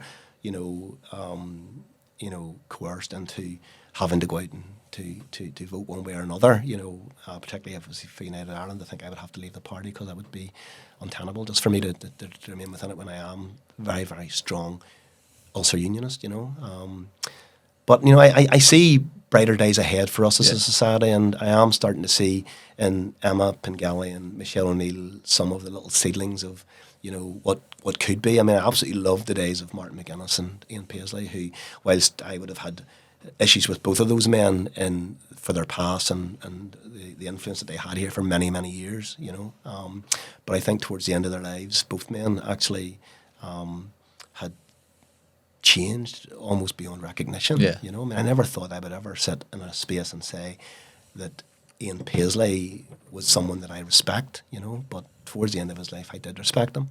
And the same with Martin McGuinness. Did I say Martin O'Neill earlier? Martin McGuinness. No, Martin McGuinness, he says. Martin is another different califish, very different guy. But no, I met Martin McGuinness actually. I gave the Bloody Sunday lecture in Derry a good few years ago now. And Martin McGuinness was at it and came, and I met with him afterwards. And I remember actually when I was giving that lecture, that on the eve of that, my dad phoned me because he'd heard on the news that I was giving it. He says, "What are you doing, wee lad?" I says, "What do you mean?" He says, "You're giving this lecture. What do you know about Bloody Sunday?" He says, "Daddy, it's not about Bloody Sunday. It just happens to be called the Bloody Sunday lecture, but it's actually going to be about my story and all." He says, "Well," he says, "you okay?" He says, "You don't have to live here. Our windows are going to get put in." And that was his fear, that his windows would get put in because of what you're going on to talk about. What his son was doing. I actually joined I became a member of the Northern Ireland Human Rights Commission, which I was very proud to join and serve for 6 years. And when I joined that organisation, or when I got selected to be part of it, one of the commissioners, Michael O'Flaherty, was to be the chief commissioner, and he himself had a background in Galway, actually, where he's from, where he was an academic, but had lived across the water in Nottingham, where he studied for and taught human rights for many years. But he'd once studied for the seminary to be a Catholic priest, and he was gay. So I can remember I think it was a Sunday Life or one of those tabloid newspapers said at the time that Shankill widower joins a human rights body fronted by a gay priest. That was the headline. Shankill widower joins a human rights body fronted by a gay priest. My dad had a convulsion. And he phones me up. He says, "What are you doing?" He says, "You're going to get all shot." He says, "A gay Catholic priest," But such is life in Northern Ireland. They'll always look for that sort of that headline, which is sensational, Yeah. But I'm these days. I'm very much about bringing people together and still very much in love with my country. And I love the diversity of it. I mean, just last night, actually, I was out at a wee folk session down in Fibber McGee's, and actually I was with a friend who was just there with us that night, and it was she's a Protestant lady. First time she'd ever been in Fibber McGee's, first time she'd ever heard an Irish folk band sing. And when she told me that, I was absolutely shocked, because she's in her 40s. Yeah. I was going, what? First time? And she loved it, it was great. And I love going up to Culture and up the Falls, and I would meet some friends up there and having lunch, and love going to the Fela. I went this year, couple of events. But I also love the bonfires, and I love the 12th of July. Yeah. And I mean, I haven't missed the 12th of July parade for years. Haven't missed the 11th night of July. I mean, obviously, I'm very sad about some of the things that go on around that. And actually, I did have the experience a few years ago now when I moved into Lansdowne, which is a mixed area where I used to live. And I bought the house down there because I wanted my daughter to know what it was like to have little Catholic friends as well as Protestant friends. And sure enough, she got to be best friends with a couple of girls across the street, Hannah and Emma. And they formed a really solid bond as just friends, and I became good friends with their parents. And then one 11th of July, I was actually getting ready to ground the fires because I went every 11th of July night, so we would have been about 7 or 8, so I had to bring her with me because we just lived on our own. And so I was getting ready, I had my wee carry-out and all ready to go. I was going to walk down to Mount Vernon to see their bonfire when a rap came to the door, and it was Michael, these girls' father, invited me to his house for a barbecue on the 11th of July. And I'm thinking he looked by the look on my face, and he said to me, "You're going to the bonfire tonight, aren't you?" I says, "Yes," and because I didn't want to admit it, because I was almost embarrassed about it. And he says to me, "It's okay." He says, "We know." He says, "We see you getting out of here." He says, "You go out every 11th night, you go about 10:30, 11 o'clock, and you head down the road to Mount Vernon." And he says, "That's right, how do you know? Are you watching me?" And he says, "No, we just know you do that, that's okay. But why don't you come over first of all, have a barbecue, have a few beers, have a burger. In fact, if you even want to leave Zoe, I'm sure she doesn't want to ground bloody bonfires, you can let her, she can stay in our house tonight and play with Hannah and Emma." He says, "Fuck, Michael, that'll be brilliant if I could do that." Right. So she was, "Daddy, come I go. And so we went, and I remember actually going across the street and going down his driveway, and when I got to the back of his house, I saw the barbecue was going, and I saw the fridge stocked up with beers and burgers on the griddle and all that kind of stuff. And in the middle of the garden, he had built a small bonfire to me. And we sat around the bonfire that night, and we told stories, and we told yarns, and we had a crack, and we had a laugh. And our children, little Catholic girls and little Protestant girl, playing in the garden. And there's nothing more beautiful than the sound of children laughing and playing together and having fun. And I remember leaving his house that night to go to the Mount Vernon bonfire thinking, that's the sort of Northern Ireland I want to be part of. That Northern Ireland where we can come together and we can celebrate each other's traditions and we can celebrate each other's culture, And I know when I talk like this, people say, "Oh, you're a dreamer. You're living in the sky. You've gone way with the fairies or whatever." But why? Why is that such a difficult thing to do? Why is that such an impossible thing to do? Why is it not okay to get excited about your culture and about the culture and traditions of other people? I mean, one of the things that makes Northern Ireland potentially one of the most diverse regions of the UK, or perhaps even in Europe, is because of the very strongly held traditions and cultures that we have here. But they never mix, we never, very few people, very few Protestants that I've ever met at the Fela, and I've gone for years. In fact, I was there this year actually, and I couldn't understand this. I was actually at a couple of drinks on me, and I remember laying in the grass. This was night time. He and Nathan Carter. I'm not a huge Nathan Carter fan, I have to say to you, so this is going out in podcast. But some friends of mine had brought me along, and I was laying on the ground just before the concert had started, and nightfall had fallen, and I had a cowboy hat and dark glasses on me, surrounded by hundreds of people in Falls Park, And this guy came over and he hunched down. He says to me, "Can I ask you a question?" He says, "Yeah, of course." He says, "Are you Alan McBride?" He says, "I am." And he says, "Welcome to my community, sir. You are very welcome here to this community. We are so pleased to have you here." Now, he didn't know that I'd been coming for years. Yeah. But I thought it was lovely that, first of all, that he spotted me with a cowboy hat and dark glasses. I don't know how he did that in the middle of Falls Park, but came out and actually extended the hand of friendship. You know, and you can imagine just how we could transform our society if, you know, if back in the day, Arlene Foster and Michelle O'Neill had embraced that type of politics, you know, rather than getting into the argy-bargy, spat, sectarian politics that really came to, I think, really represent their, you know, their time in office. Can you just imagine how we could transform politics if we could reach out the hand of friendship and if we could go about it with that love and tolerance and kindness? And I mean, I'm saying that, and I know that I probably have more reason than most to hate because of what happened. So it's not that I haven't walked the walk. I have. You know, I've been there. I've known what it's like to have lost someone very precious and very dear to me. And it's because of that, actually, that I know that we're better than that, you know, and that we have to be better than that, and that our society can be better than that. And I would hope that, you know, I don't know how many years I've left now. I turned 60 last year, so I'm 61 this year.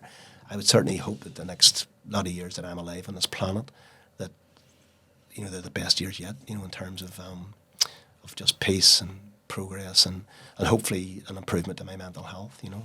So, Alan, you have discussed, like, and previously I've watched one of your talks and you spoke about going the Ardoyne. There was a kind of a group of friends that had killed themselves. It's, again, growing up in Ardoyne, I've heard about this group of friends. Just early 2000s, suicide was kind of rife amongst young people, young teenagers and late teenagers, and probably just all ages as well, if you actually look at the reality of it, especially nowadays.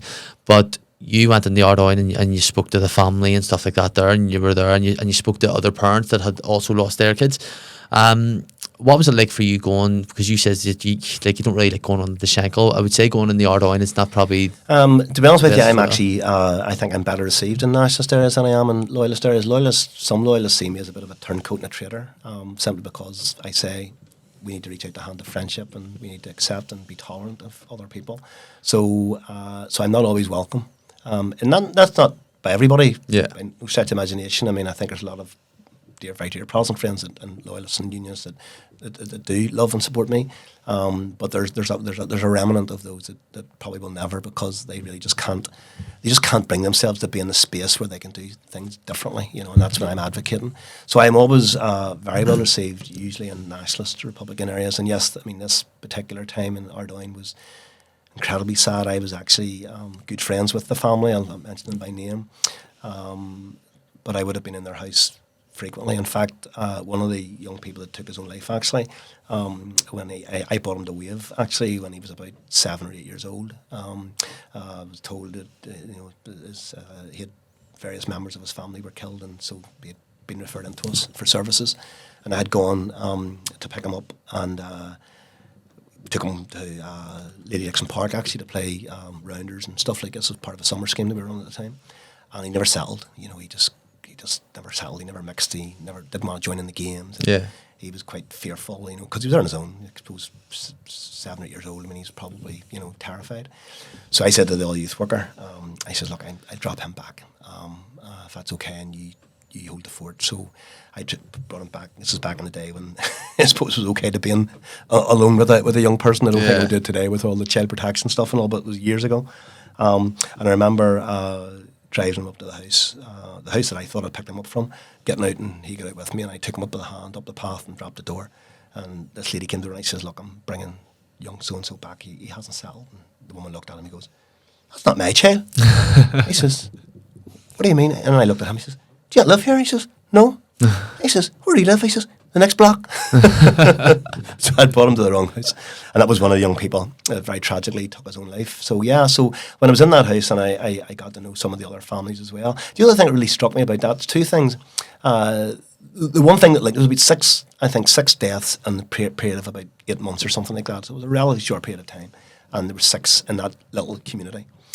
And they were all linked by the fact that all of them had a punishment beaten for so-called antisocial behaviour. And the paramilitaries were picking on them. So there was a real fear factor around the paramilitaries, particularly the INLA in Ardoyne. And the second thing that really struck me about those families when I met with because then we went up and I arranged for them to go up and see, it was Edmund Poots was the health minister at the time, about what could be done about, for people with suicide. It was just how matter of fact these people spoke about their sons. I mean, one woman had lost 2 children, another woman had lost 2 children, and then one woman had lost 1 child. But it was almost like when they spoke about them, it was like it was no great surprise that this would happen. It was like, almost like it was just expected that this would happen. And when I come back into my family, and I'm very privileged to have a wonderful, loving family, and I'm not suggesting from what these kids didn't. But I could never imagine under any circumstances where I would ever talk in those sorts of terms about a son or a daughter. That there were, it's almost like it was no big surprise. Yeah. And we had to do something about it. And all they wanted, and it never happened, Edmund Poots listened to us, but nothing ever came of it. All they wanted was a room in A&E, or close to A&E, where people with mental health conditions could go and wait rather than waiting in the general population. Yeah. Because quite often what happens is people go, maybe they've been feeling a bit low, or they've had a suicide attempt or whatever, and they go to A&E and they're set to wait for 3, 4, 5 hours. And actually, on a number of occasions, the people have actually left those waiting rooms and gone out and just killed themselves. And so what these ladies were saying was, if we could have a room, and if there was somebody in there, whether they work for PIP or Lighthouse or Wave or if somebody, a mental health charity, if somebody was there that could staff that, right, so it wouldn't cost the health service any money. All you would have to do would be give us a room and a kettle and a toaster, and we could be there to just hold these people, these young people, to talk to them, to listen to them, to befriend them, until such times as a psychologist or a medic or somebody like that with trained could come and reach out or get them a bed or whatever. We could probably save a lot of lives, and I believe that to be the case to this day. And sadly, that has never happened. I know that the whole issues around suicide and self-harm are multifaceted. I know there are so many variables that actually plays into a person taking their own life. I mean, that young person that took his own life just this week, the son of a friend of mine, I mean, there was no paramilitary involvement in that, so I'm not suggesting for a moment that it's all to do with paramilitarism, but there is something really oppressive about living in some of these communities, and we need to get some understanding of what it is that we can do to try to help to keep children, young people safe. I remember actually when I worked in the YMCA, my boss at the time, a guy called Peter Corey, wonderful man, he had gone out and spent some time in Kentucky YMCA, and they have a thing out there. I can't remember what you call it now, but I think they use the symbol of the lighthouse, the wave symbols, the lighthouse as well. I think it was Operation Safe Place. That's what it was, Operation Safe Place. And their symbol was a lighthouse. And shops and restaurants and bars and youth clubs and schools and churches were all part of this network of people that were providing refuge, place of refuge for young people. And if you saw the lighthouse in the window, you knew that there was somebody in there that you could, as a young person, you could go in and you could say, look, I'm in trouble here, can I talk to somebody? And it was fantastic. And they had really, it had really cut the self-harm and suicide rates in Kentucky by half almost. It was such a successful project. And he wanted to start it here, where we would get shopkeepers and restaurants and bars and stuff like this. And it never happened, I think there's something not dissimilar. Now, I work in the bar trade, as you know. We have a thing called Ask for Angela. I don't know whether you know, but it's more about domestic violence. Yeah. So if if a woman goes up and says and asks for Angela, then we know that's a code to say, there's somebody that need assistance. So because it's A&E and police are not always the best placed people to deal with some of these things. Yeah. Sometimes it is your local taxi driver, or your barman, or your restaurateur, or somebody else that works in the community. But it was somewhere where they could go, which would be a place of refuge. Yeah. And that's what these ladies from the Ardoyne wanted, and it would have been great, in honour of their sons, who were all young men in their early 20s that had taken their own lives. Even in their honour, if they'd have got something like that established, it would have been wonderful. I kind of feel like nowadays, especially with organisations that like Tommy and Pips and stuff like that, that do help and people with mental health, but I kind of feel like the government run organisations, because the volume of people that are needing the services is so high, they're very quick to write in, out, just they're trying to just go through the kind of the list of names where they're not giving every person that's there the proper needs and care that 100%, and I need. see that actually at Wave, because I mean we run a fantastic service, and we do say that it's bespoke. So when you come to Wave, you'll be linked up with a caseworker. That caseworker will know your history. They will be able to refer you on to other departments within Wave or external as well, and they'll walk with you through your journey through Wave, and that's great, and that's what it says on the tin. And certainly during my time there, that's what was happening. But as the numbers of people looking for that type of support increase, then the capacity to deliver it, particularly a bespoke service, becomes more challenging. Yeah. And without more staff, more support, more resources, we will never be able to meet the need. And that's within the community. I mean, I think even within the National Health Service, even though they're a bigger organisation and probably have greater capacity to cope, but they're not necessarily geared up to do it, because they still have that institutionalised, medicalised model. I mean, one of the big things about working for Wave when I was there is that right at the very, very core of our work is the relationship, the friendship, the love, the support. I mean, that's, and if you don't have that when you come to an organisation like Wave to be a worker, then you're probably not in the right place. You'd be better going and working for Tesco or something. You need to have that compassion. And yet, having been there for, as I say, 26 years, 30 years if you count my time on the board, that does take a toll on you as well. And it's taken a very heavy toll on me, which is why I'm just no longer able to do it. Which is why, regrettably this year I've stepped down from it, and just trying to get to a better mental place now, where I'm able to just recharge the batteries and get going again. But it's and also breaking my shoulder probably hasn't been the best starts to that. But I'm hoping when that settles down that's what will happen. But I think definitely you've, more than anyone I would say, you've earned the right to take a break. You've got, in a military terms, the battle standards. You've got the colours, you've been through the battles. The George Cross would have got it, do you think? The George's Cross. I don't know. Listen, you don't do it for accolades, of course, and I certainly. But you've got every right to take a break, I would say. Yeah, so it's been a privilege, Caine. It's just been an absolute privilege, and I do miss it. Don't get me wrong. I don't miss the work per se, but I definitely miss the people, my old colleagues, my boss. The clients that would have come in and out, and I'm still in touch with many of them, of course, but it's a very different relationship now. I'm no longer on the payroll, as it were, but I still want to see the organisation do well, and I was part of actually a choir in the last 2 or 3 years, which was wonderful, and it's now we've a new worker in place, and I've heard really good things about her, and about she's taking the choir to new heights, and I just stand in the background now and just applaud that, because I think that's what you want. You're passing the torch. Well, 100%. I mean, I don't know how brightly it shone when I had it. If I'm being honest.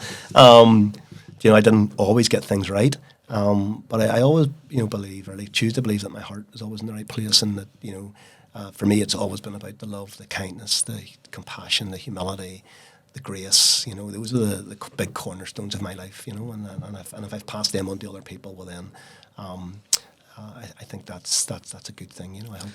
Can I ask how someone has kind of lived through traumatic events like yourself, and experiences, and just the kind of stuff that life throws at you, how someone maintains and keeps their faith?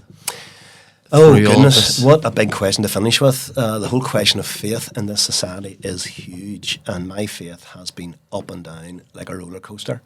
I would have gone from initially when I was 19 being a very strong evangelical Christian of the DUP Free Presbyterian sort. I was a member of the Baptist Church, and my summers were spent going out there and trying to convert the heathen public into becoming Christians, particularly Roman Catholics.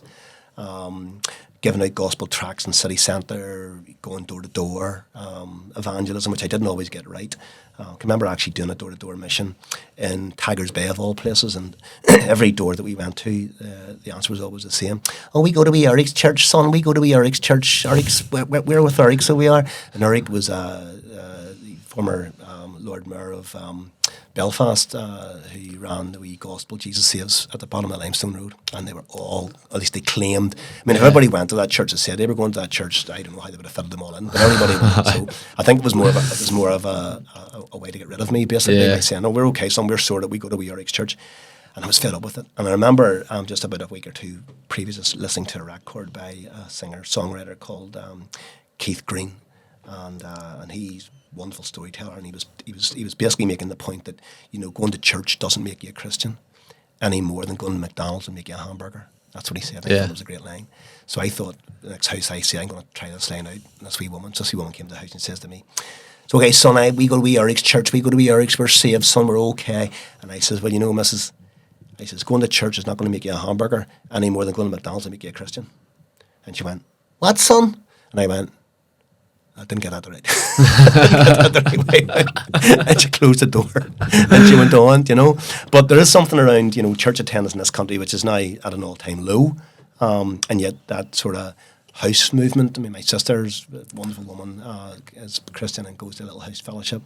And so that is spreading, you know. So I do have my faith. I find it hard sometimes to square it with my other work as a peace builder, and it shouldn't be that difficult, because I mean it does say in the Bible, "Blessed are the peacemakers, they should be called the sons of God." That's one of the points that Jesus made on the Sermon on the Mount, probably the most famous sermon ever preached and the best sermon ever preached. A wonderful sermon, and he said that. And so you would think, well, you know, peace builders and peacemakers should be up there, and we should be called the sons of God.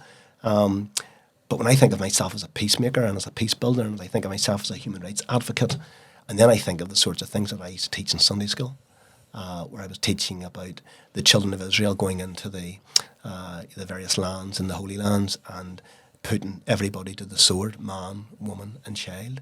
I mean, the genocidal accounts of the children of Israel in the Old Testament are rampant, and I don't know as a Christian how we can defend that, if I'm being quite honest with you, because it seems to me at one level that there's not much difference between that understanding of theology, where you can go into a land and put man, woman and child to the sword, and how's that any different from your modern day jihadists that's going into lands, you know, that are not Islamic, and blowing the people to kingdom come, and we would condemn that quite rightly, and yet we teach it in Sunday school that, you know, in the olden days, the Old Testament, these stories happened.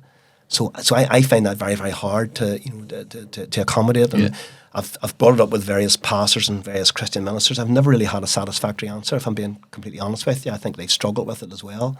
And so it's not that I dismiss that.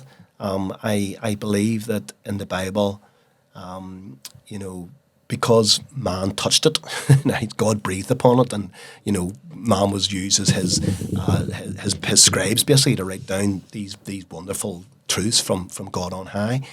But because man had his fingerprints anywhere near it, it therefore becomes fallible for me. And so I think I read it sometimes with a bit of a pinch of salt, and you have to realise that there were certain agendas going on. There was politics. There was, you know, there was all sorts of things happening in those times, and you just can't justify it just simply because it's in the Bible. Jesus, I think, was a game changer. I think when he came and into the world, I mean, he was countercultural for a start. He was a revolutionary. I remember actually some years ago being involved in a television programme with Channel 4 where they were looking at Jesus Christ, the revolutionary, and they were looking at it through the eyes of Jerry Adams, actually.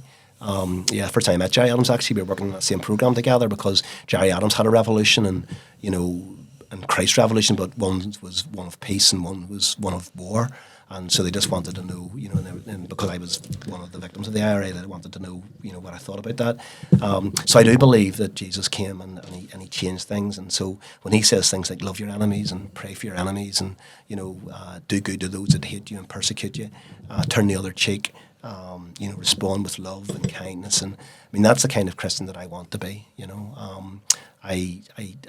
So that means that I find myself at times in very awkward situations. I mean, I remember Mary McAleese was making a programme about faith and people in the public eye, and I was interviewed for it. And my church minister at the time in Bloomfield Presbyterian Church sat in on it because he knew her from his days in Dublin, and the question came up about homosexuality. And the Presbyterian Church in Ireland had taken a decision some years ago that they wouldn't baptise the children of same-sex couples, which I think was wrong in my view. But I was asked about that question, and my Christian minister was sitting in the congregation, and I just says, look, do you know what? For me, I live and let live. I do. I think what we've been called to be as Christians is to show love and grace and justice and mercy. And those other things about, judgment and stuff like this, I would just leave that for the judge to do the judging. Yeah. I don't think we've been called to necessarily be judges. I think we've been called to be salt and light in society. And when I think of Christ, I don't think of, deflammatory speeches he made about homosexuals or about anything really. I mean, if anything, the people that he had problems with back in the day were church people, were religious types, the Pharisees. The Pharisees and the Sadducees and people like that. Tax collectors and sinners and prostitutes were people that Jesus welcomed. Now, I'm not saying that he approved of their lifestyle and that we need to embrace all of that, but he certainly didn't show them a cold soldier. I mean, he didn't, And I also struggle at the minute with some people, so-called Christians, that are really joined these vigilante groups or that have become very outspoken in recent times about immigration and stuff like this. And we are told to welcome, the infidel, to welcome, the alien that's coming into our midst. We're to show them kindness and love and grace and mercy and peace. We're not to, round up teams of people and go around and try to persecute them, and they make up a lot of stories, a lot of nonsense, I mean, the amount of times I've heard people say, oh, we're standing up for our women and for our children because these people are coming in here and they're raping our women, they're raping our children.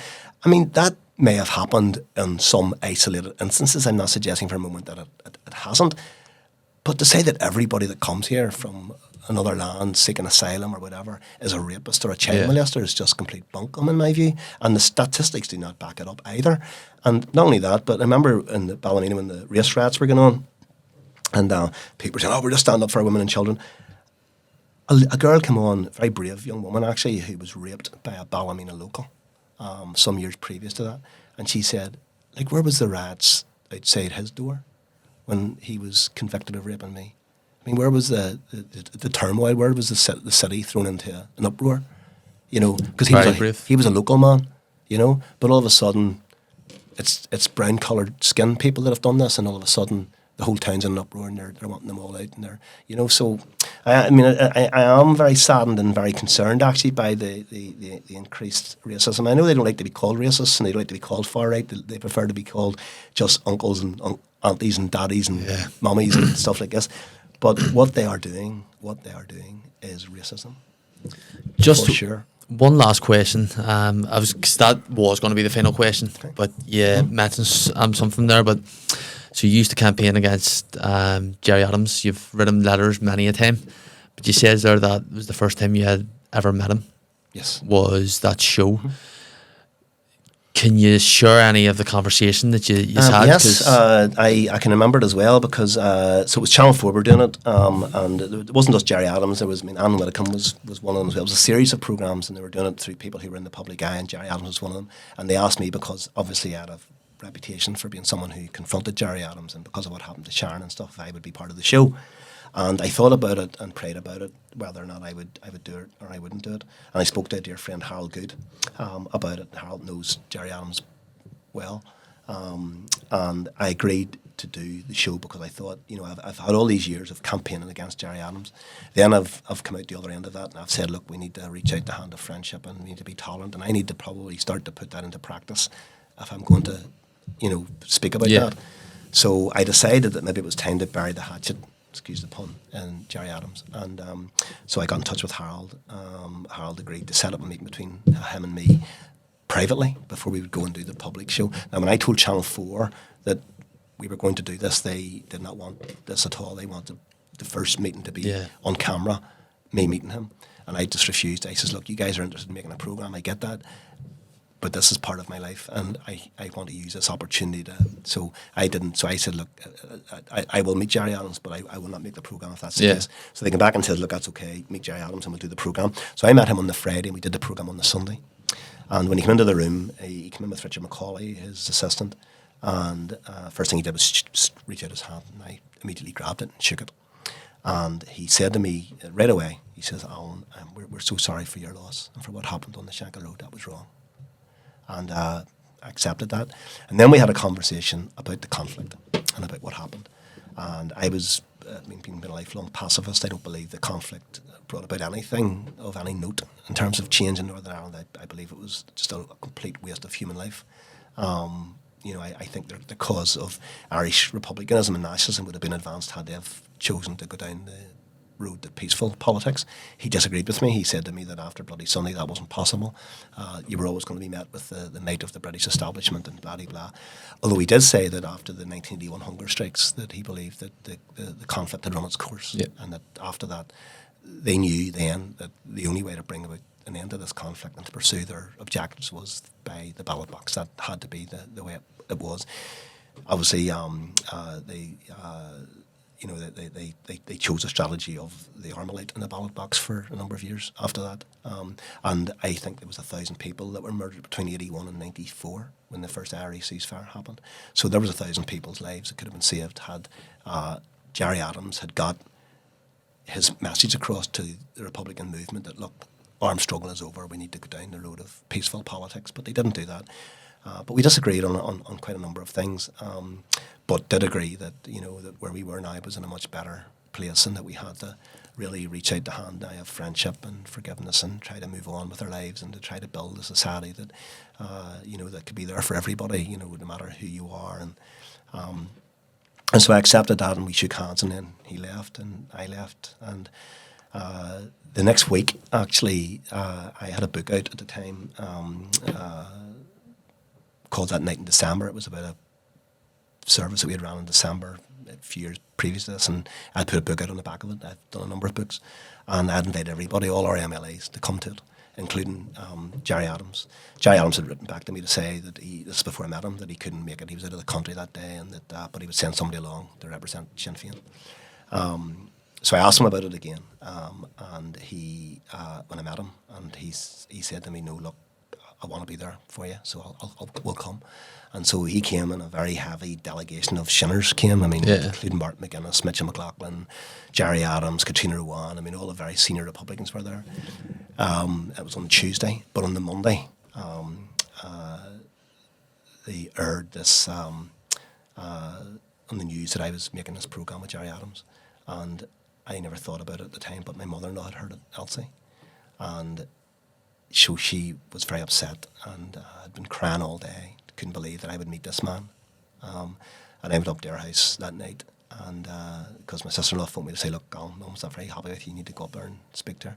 So I went up, and Elsie came to the door, and she just started hitting me with her fists. How could you betray my daughter's memory to meet with that man? And she was crying, I was crying, and we started hugging.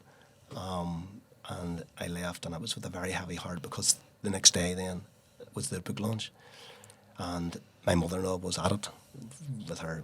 She'd obviously been crying, and Gerry Adams came in, and Harold Good was at it as well. And I said to Harold, Harold, listen, whatever you do, tell Gerry Adams not to come over to me, not to speak to me, because. And I told him what had happened.